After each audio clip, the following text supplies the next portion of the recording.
What's up guys, and welcome to my Age of 52 guide. In this guide I'm gonna be showing the new beginners, the new players out there who have started playing the game and are not really too sure on how to play the game, how to get started. Things may be a little bit too complex and overwhelming at the beginning, but don't worry, because I'm gonna be helping you in this video. I'm gonna be helping you getting used to the game and get a good feel and become a really good player over time by practicing and playing. So yeah, let's begin with this guide right now. So now I want to talk about this menu on the left side, and this menu here does have a lot of settings and things you can use. Over here you got the difficulty, so obviously you got beginner difficulty, normal, hard difficulty, extreme, and then legendary. And obviously the higher the difficulty, the more difficult it's gonna be to play the game. Yeah, obviously for those new beginners I do suggest playing on the easiest difficulty, since you're getting used to the game for the first time and you don't really know. I do suggest also turning the fog of war off. So this is pretty much, fog of war is pretty much, as you can see, if the setting is off, the whole map and the soldiers are visible at all times. If you have it on classic, province ownership is known, but soldiers can only be seen in adjacent provinces. And discovery, the world is covered by fog. Civilizations must be discovered before they can be interacted with. So I do suggest playing with this off, since you can see every country, you can see the armies, you can see everything, so it's a lot easier. And the game speed, I suggest leaving this at 100, because that's like the normal game speed, like the game runs at. The higher you put it, the faster the game runs. The slower you put it, the slower the game runs. But I always just leave this at 100. You don't want to really mess with this. Now the AI aggressiveness, obviously this is self-explanatory. The higher this is, which is 400, the very active and aggressive AIs are. Everyone's going to be fighting each other's constant wars and things like that. And the lowest setting will be wars like at the beginning of the game. Like, one thing I suggest you playing with this, because you don't want AI getting involved in ruining your game. So I suggest putting this at the lowest level here. So this can help with, at the beginning of the game, at the start of the game, when you're trying to recruit troops, build up your army, invest in the economy, make your economy good, and then you want to start invading a few countries. Over time, countries will become more active, they'll become more aggressive as the game goes on. But obviously for the first couple 150 to 100 turns, I think, I'm not exactly sure, the AI is pretty much inactive, so you're pretty much fine. And the AI will really rarely attack you, but like after a while they will start attacking you and invading you randomly. I also got a few settings here. I'm only going to talk about sandbox mode. So sandbox mode is kind of like a cheat in a way. So what sandbox mode does is pretty much it gives you infinite money, so you can recruit as many troops as you want. You can recruit thousands, you can recruit millions. I do suggest for the new beginners, if you don't feel confident playing without this, then I suggest you playing with this for a while until you get used to it, like I did. I played with this for a while and I did videos with it, and many people used to hate me for it, but now I don't use it anymore because I've gotten used to the game. So I suggest for the new beginners, please use this, because this can be quite useful if you're not confident enough to play on your own, and if you feel too scared to invade a country. So yeah, use this mode, it's really useful. So now I'm gonna show you how to select your own country. Now at the beginning of the game, when beginner players, they usually start out, they don't know how to select their own country, and they get confused and they get frustrated. So I'm going to show you how you can do that very easily. So the first thing you want to do is obviously click on the country that you want to play as. I'm going to click on Germany just once. So only click on it once, because if you click on it more times, it doesn't really do anything. As you can see, if I click on random countries, as you can see, it comes up on this menu over here. So I'm going to click as Germany. Then I'm going to click on Germany again in this menu. So then Germany gets moved below Azerbaijan. And then what I have to do now is click on Azerbaijan, which then moves the country down here. I get to press the X button, which just deletes it. And then as you can see, Azerbaijan is being deselected, and the only country I can play as is now Germany. So if I press play, it's gonna put me as Germany. I can play as Germany, I can do what I want. So yeah, there you go, that's how you select your country. Now let's talk about the menu on the top left. So if you click on your country's flag, as you can see, this menu opens up right here, and this is quite important here. So let's talk about the taxes. Taxes are pretty important in this game, and that's because they help you, get a lot of money, and that money can be used to recruit large amounts of, troops and military, which can help you fight off countries and invade territories. So let me talk about the tax system. So obviously this is the threshold that the game recommends, but you can go slightly above the threshold, and as you can see, this is where you want to be. You want to stay in the green zone, because that's where you're most likely to be safe. Once you're in the green zone, no rebellions can happen in the country, no one can start revolting against you, there will be no rebellions. But once you go past this threshold, as you can see, the numbers begin to turn red, which means you're in the danger zone of, and put at risk of, having rebellions and revolts in your country. Obviously you can go lower than this. The thing is, this will just pretty much give you like no money, so this should be at least above the line over here, just slightly like this. If you go higher than this, there'll be just a higher chance of getting revolts and rebellions. Like if you have it like this, people will be super mad and you probably have rebellions very quickly early on in the game. So I suggest leaving this right here where the green zone is, where you get the most amount of money. Now let's talk about the goods. Now the goods help you actually grow your population. As you can see, allocating more budget to it will increase the growth rate of your citizens. Must be kept at a minimum 15% for continued growth. So what the game is suggesting is that this line right here must be like this bar must be right at this line to be safe. Obviously you can go higher than this, but what this means is that you're gonna be losing tons of money. So as you can see right now at the top left, I'm making 9,000 if I leave it at the threshold that the game requires me to leave it at. If I go above this, I lose 3,000, which is a lot of money. So you don't want to go like this. Is completely unnecessary. You don't have to go this high. You can always leave it at the threshold, but once you go below the threshold, things will get pretty bad.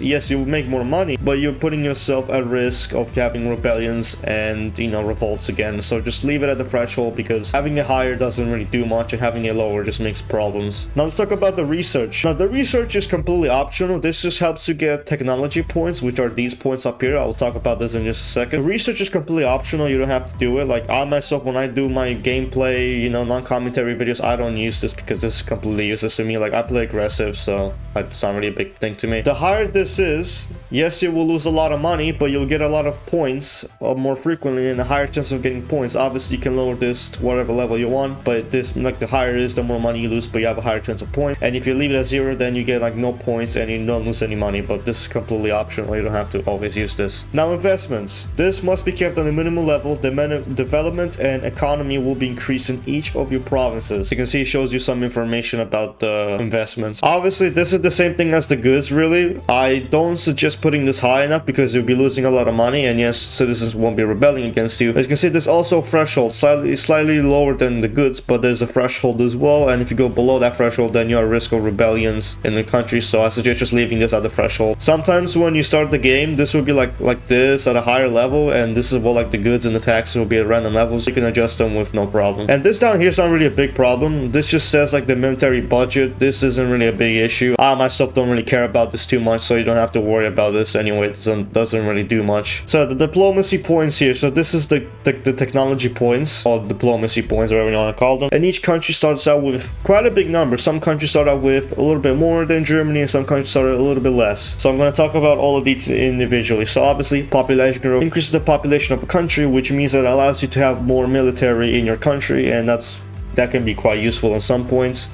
For me, I find it completely useless because I play aggressive and I only care about having the most money. Economy growth is obviously making the economy grow, which means you can make more money faster, or just make more money in general, I believe. But I never use this because it doesn't really give me much. Now, income taxation and production are kind of the same thing in this game. Like, they both give you money. Like, if I put some points in this right now, as you can see at the top right there, my money is increasing slowly, as well as this. If I put points in this, my money is also going up. If I put this in economy, my money doesn't go up, but it just makes the economy grow faster, I guess. Administration, this one I think if you want to recruit, I think the more army you have, the less money you're losing, because once, like, there's one thing in this game is that some people might get confused of, is that if you recruit large amounts of troops, you will start losing lots of money really quickly after you recruited a bunch of troops, because, you know, obviously those troops need, you know, they need, you know, like, basic supplies. Obviously this game doesn't have supplies, but this is just, you know, in general what that's how in real life is pretty much as well, like where you need supplies and stuff. I don't suggest, like, obviously if you want to play aggressive like me, you just invest in these two for money, but if you want to play your own way, that's completely fine. So this is, to me, isn't that really useful in my opinion. Military upkeep can be quite good, and this can help you with recruiting troops,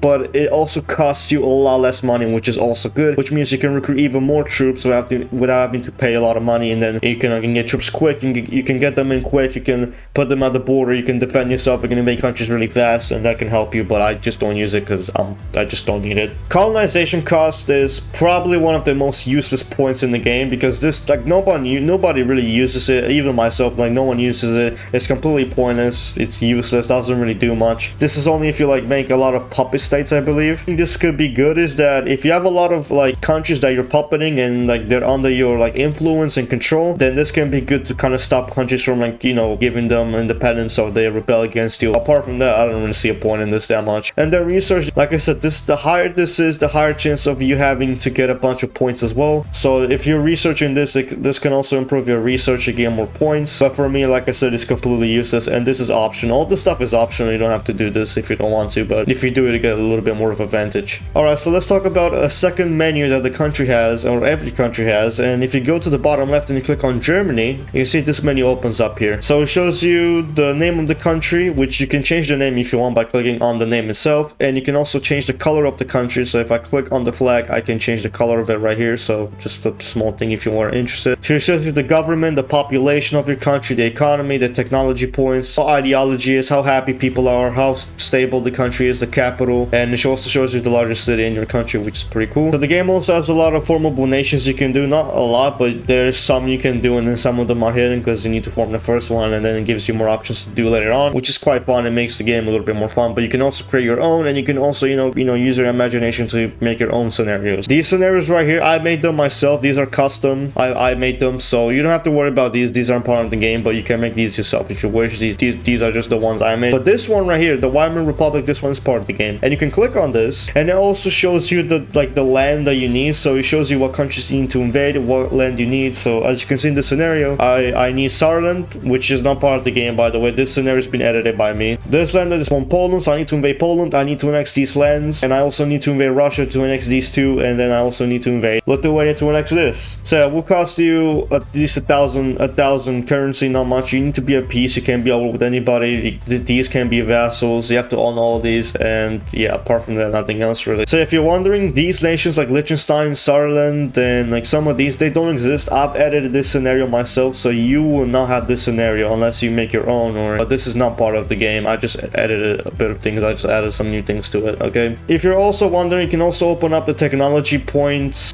from like this menu. So you can usually the points will come up here as a notification at the start of the game, and once you use them up, they'll disappear. But then you can also access the technology tab from the menu here, so this is quite useful if you're curious. Alright, so I also want to talk about the stuff in the bottom left here. So it shows you the population of your country. Okay, this is also quite important. So this is the core land. So this is what the country currently cores. This is what the land I core, and this is what's stable. Usually when you invade a country, the provinces will come up in yellow or red or slightly greenish, meaning they're not fully stable yet, which means you have to stabilize them, and then they'll become a core state part of your country if you invade the other countries and stabilize them. Other than that, you also have happiness. So this is how happy the population of the country is. Obviously, if this gets too low, then people start rebelling against you. Every province has their own happiness level, and it also has economy and development. So you see every province has their own development as well, and growth. And you also got stability and revolutionary risk. This is also a good thing to keep an eye on. If this gets too high, then there will be rebellions in your country, and that's a huge mess. You don't want to deal with that. The map mode, this is quite useful, but I'm only gonna go over like something. So I'm gonna go over the recruitment population. This is what I use in my videos most of the time. As you can see, it shows you here what the most populous state is. You can see the states that are the most popular. So the state which has the lightest color is the least popular, and the state which has like darkest color is like the most populated, like it's one of the populated cities you can use. So obviously always recruit troops from the most populated cities which have the darkest color, like Berlin or down here or down here. So this is what I always use. This is really good to recruit troops extremely fast and effective, obviously. Now obviously you do have to skip turns in this game. I forgot to tell, but you can press spacebar as a short key to, you know, skip turns. This is taking quite a bit. As you can see, every turn you get some money. So yeah, this is quite useful. So I'm gonna go to Berlin right here, and if I click on the province, so I'm gonna try to recruit troops now. So if you go to the province that you want to recruit troops from, it can be any, but I suggest you recruiting from the province that have the darkest color because you get the most out of them. So you click on the province you wanna select and recruit troops. You go to the bottom left, and then you click on the recruit button down here, and you can also use W for shortcut if you want. You don't have to. So yeah, you can press recruit, as you can see, and then this comes up. So this is the most troops you can recruit. It tells you the cost. So one unit costs 5 gold, and then this will be 8,000, 8.7k. So that's not that much, but it will be quite a bit. If you don't have that much money, this is quite a lot, but if you have like millions, then you're fine. So this is the maximum you can recruit, and this is the least you can recruit, 0, or you can pretty much recruit as many troops as you want. But once you recruit the troops, you press space, and then you press space again to do the next turn. Then those troops will then recruit part of the province. So there you go. I did it again. Click on the province, go down to the left, press recruit as many troops as you want, and make sure this does cost money, so pay attention to the money as well, because at some point you will run out, which means less troops to recruit. You recruit the number of troops, you press space, and then you press space again for the next turn, and then that's how you get your troops, which is pretty useful. Alright, so I'm gonna show you guys how you can move your army now. So if you click on the province where your army is set as, you can see it comes up with 4 directions. Sometimes it's only 1, 2, or 3, or maybe 5 or more, depending on the province that is really close. But the provinces that are close to the army, you can just click on these ones and then press space, and you can just move them. But when it comes to move, like, you know, if you want to move over here, you can click on that because it just selects the province. So what you do is click on this army, you press the button down here which says move to the bottom left, and then you can select what province you want. So I can go up here, for example. You can see there's the arrow. This is where they're going to go to. I can split them up, or I can send the whole force, and I'm going to do that. By the way, if your troops are traveling for a far distance, you need to press space in order to skip to the next turn, because you can't just press one turn and they'll be there. You have to press a couple of turns. And you can see I'm now at the border with Denmark. You can also this game is obviously not too realistic when it comes to, like, you know, navies and stuff. So you can also move your troops into the ocean. So what you do is click on the army that you want to select. You click on the bottom left to move to, and then you can select what province you want. And as you can see, I just moved them out in the ocean. And you can make naval landings with this. This can also help with a bunch of countries that are far away. So if you want to invade, let's just say if you want to invade Canada and you're playing as France, you have to use that in order to invade Canada, or else you're never going to be able to get here and invade them. So yeah, there you go. So now I'm going to show you guys how to declare war on the country and how to invade them and take over their stuff and what you need to do. So if you want to invade countries like, let's just say Denmark. If I want to invade Denmark, I have to click on the country itself. Doesn't matter what you click on, you just need to click one of its provinces and it'll be fine. It also shows the capital and ports and the army they have, but this number can always change it. This number is always inaccurate. You go to the bottom left over here where it says Denmark, just like what you did with your own country that you selected. As you can see, it comes up with a different menu here. So you have options like declare war, send an ultimatum, which I'll show you what that does in a second, improve relations, which this is kind of useless to me. This is quite useful because there's actually a very good tip in the game where you can annex countries a lot easier by using this. Is quite useful. The alliance one, this is okay. It's not really that useful, but you can form alliance with other countries, but it does take a while to do this, so it's not really that useful. Trade requests, these are okay, but it doesn't work the way it's supposed to be. Like, usually if you want to, let's say if I want a province from Belgium, if I want this province from Belgium, then I can't really do much. I cannot do anything. I have to invade them and take it with force, because if I give them infinite money, they still wouldn't give it to me. But let's just say if I want to sell a province to them, they would never accept it unless I do it for free. So that's why the system, like the trading system, is kind of bugged. Non-aggression pact is pretty much simple. You do a non-aggression pact and the countries around you will not attack you, or the country that you selected with an aggression pact with will not attack you for a while. And you also got a defensive pact as well. So proclaim independence. When I did this is kind of useless. I don't know what this does really. It doesn't really do much, so don't have to worry about this. Forming a union, yeah, it's a very cool thing to do a union, but it takes so long, and I just find it completely pointless wasting your time on this when you can invade a country and then just, there you go, you just invade them instead of making a union. I don't see a point. And then this one is also quite useless, since like this one, I don't know, this is kind of useless because it never works. So you have to give them money, and that also never works. So don't even bother with these aren't that useful. But the only ones that are useful is obviously the ultimatum, the declaration of war, insults, trade requests, and probably alliances too if you want to do that. So if you want to invade a country, you have to click on this declare war button, and it also comes up with the menu at the top here and says you can cancel it or you can declare war, and I want to declare war, so I'm going to click on this, and now I'm at war. It even shows you at the top here, and then the menu changes. You got a different menu now for the country that you're invading. So you also have call to arms, which means you can surrender. Peace negotiations is that you can select the province that you want to annex. You can also demand vassalization, which means you can puppet the country, and then you can send troops through the country. So the country gives you access to move your troops through it once you make them a puppet, or you can make them make war reparations, which it's only for 12 turns, which I just now noticed. Which this can be kind of useful, I guess, for some bit of money. But yeah, and you can also send more insults and relations, and you can also support rebellions, which I've never done, and I don't even know if this works. So yeah, so let's invade the country now. Same thing with the troops that I've showed you earlier. When you move troops to your own provinces, you can do the same thing with the enemy country's province. So there you go. So this is what I'm gonna do. You see, they failed. So obviously, so let's say they have 1,000 troops and I have 6,000. I'm gonna win because I have more and they have less. But if I have less than them, then they're gonna beat me. So yeah, let's just invade Denmark here as a quick demonstration. I still want to keep troops here, so. And you do have to press space a lot here because, you know, you need to skip turns. So there you go. I'm gonna go right in the capital building.